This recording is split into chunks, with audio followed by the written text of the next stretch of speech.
I'm Joe Madureira. I'm the CEO and creative director at Airship. Ruined King is an RPG with turn-based combat. Knock him down. And you play a group of champions that are from all parts of the world. They converge in Bilgewater, which is this town of like traitors and rogues and thieves. Some live there, some are just transient and visiting for who knows what purposes. Hear that?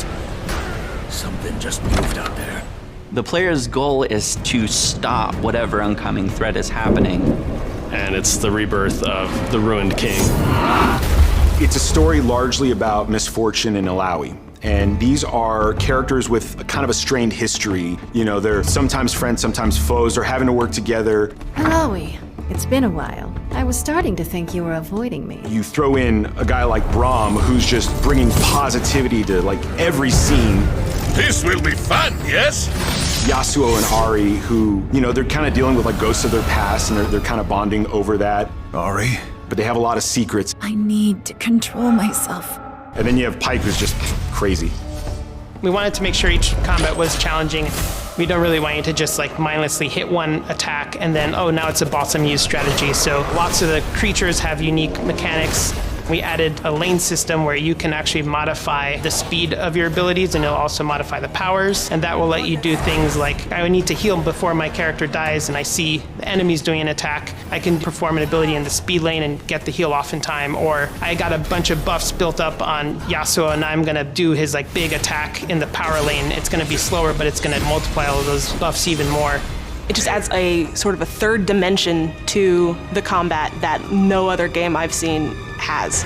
Combat is separate from the exploration aspect. This division of combat and exploration allows us to really put forward the artistry of the team by highlighting the design of the characters, the animation, the visual effects. We've basically taken what's worked in our previous couple games and refined it. I think we've taken Battle Chasers and cranked it up a notch. So I think this game is uniquely Airship because of that marriage between really fun, like kind of grounded in tradition role-playing mechanics, but brought into the modern era with this great visual wrapper. Because of my background in comics, I approach everything as sort of like, what is the comic book version of this character or this scene? This can't be happening. Everyone from role-playing fans to people who are adjacent are gonna get something out of this game. It's not just for League of Legends players. It's a story that anyone can jump into and understand. You know, digesting the beauty of the world to, you know, really grinding your gears and trying to figure out the strategies and tactics to get through hard and difficult battles, to League fans who have always wanted to take a step away from the competitive game What the? and just live in the world.